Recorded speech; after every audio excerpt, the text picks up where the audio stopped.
Olá, está começando o programa Palavra Aberta e dessa vez vamos falar sobre mais um problema nacional, os traumas físicos.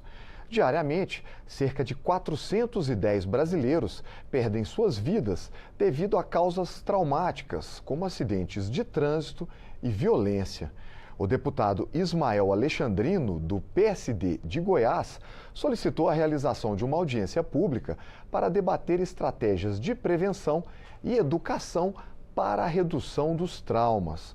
E sobre isso, o parlamentar conversa agora com a gente. Deputado, seja bem-vindo ao programa Palavra Aberta. Muito obrigado por mais uma vez pela oportunidade de lhe entrevistar. É uma curiosidade, o senhor é médico, é especialista em trauma? Eu sou médico e minha atuação na área assistencial é terapia intensiva, é a unidade de terapia intensiva, que é o pós-trauma, né? Uhum. Você foi diretor do Hospital de Base aqui de Brasília, eu acho, né? Fui diretor-geral do Hospital de Base e fui diretor-presidente também do Instituto Hospital de Base. Certo. Qual é a realidade no país hoje quando se fala em trauma, acidentes provocados por contusão, violência? Como é que está a situação? Olha, trauma nós consideramos uma doença endêmica, ou seja, que há um quantitativo de mortes mais ou menos estabilizado, só que é uma endemia de números extremamente expressivos.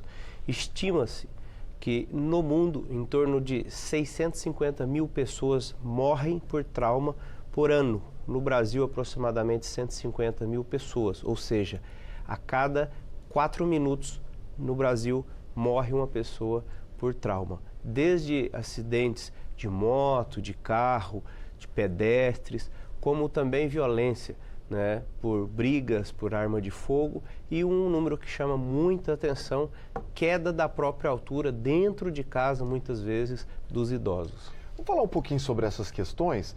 A moto seria o grande problema das UTIs brasileiras hoje? Em relação ao trauma, sim. Das UTIs como um todo, não, porque nós temos outras doenças infecciosas, cardiovasculares e oncológicas. Mas em relação ao trauma, um dos principais vilões é a moto.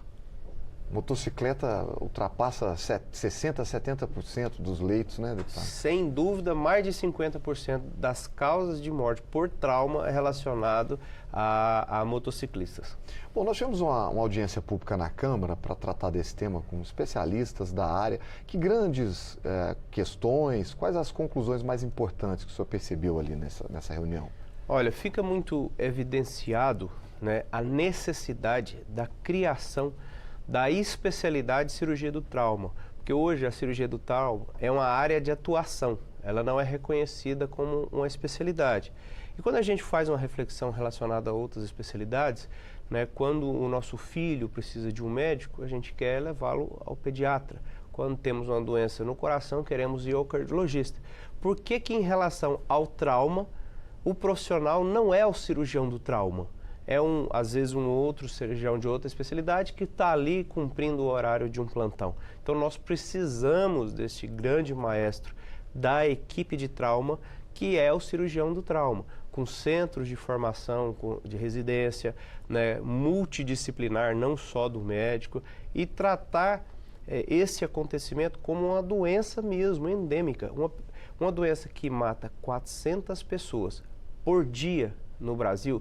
Isso não é trivial, precisa de muita seriedade do ponto de vista de política pública. Eu achei interessante a colocação do senhor, eu não sabia que não existia. Seria o quê? Traumatologista?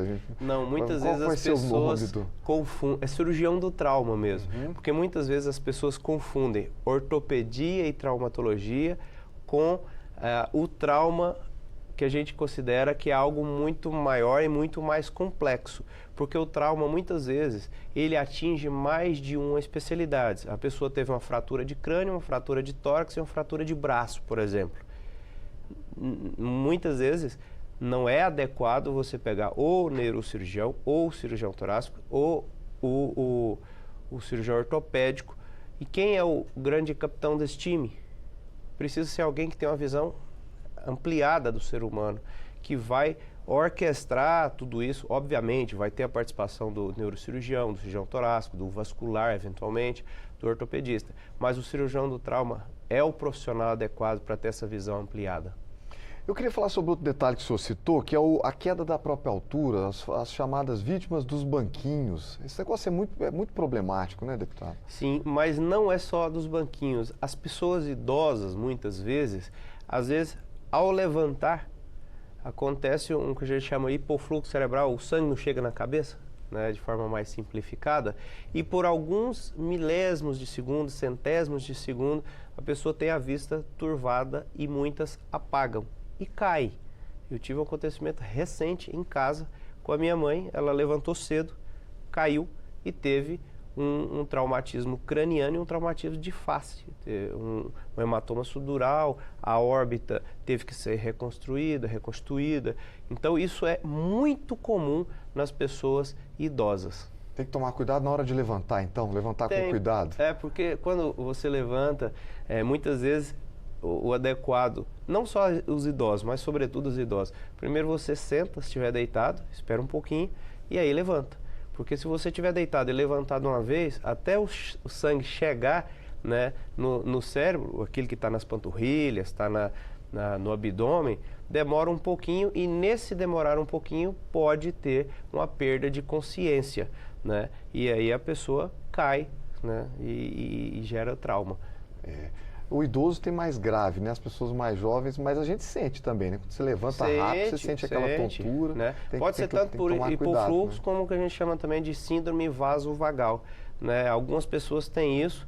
É idiopático. O que significa idiopático? Não tem uma causa definida, acontece simplesmente, né? Então, pessoas jovens pode acontecer isso e é muito comum, né? E criança, deputado, sofre muitos traumas também? Chega muito caso nos hospitais? Muitos traumas relacionados à queda da própria altura ou às vezes a queda de a bicicletinha ali no início, né? Queda de escada também, né? Então isso é extremamente comum.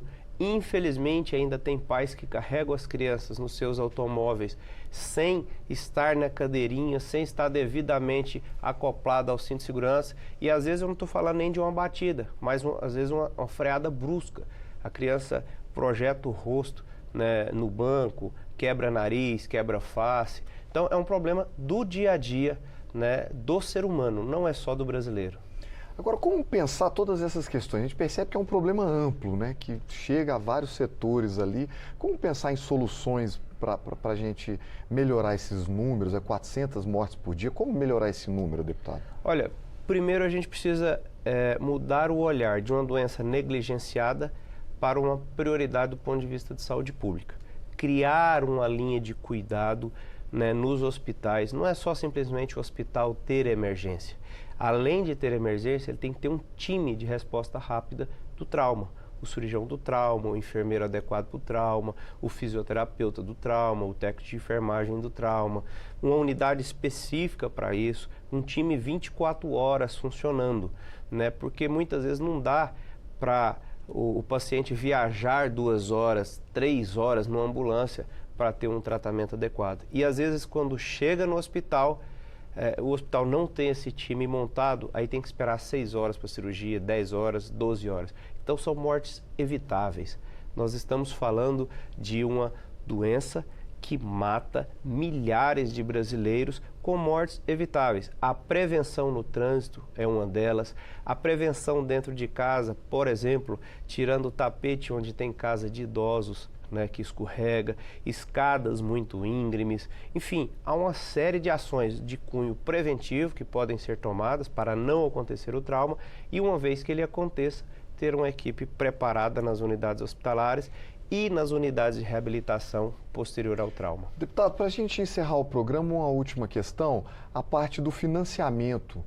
Falando numa linguagem bem simples, é preciso colocar mais dinheiro para isso ou o orçamento já é suficiente? Olha, eu vou te dar um exemplo prático do que nós vivemos no hospital de base, sobretudo nos anos de 2017 e 2018, quando nós fizemos a estruturação do serviço, criamos a residência médica e organizamos.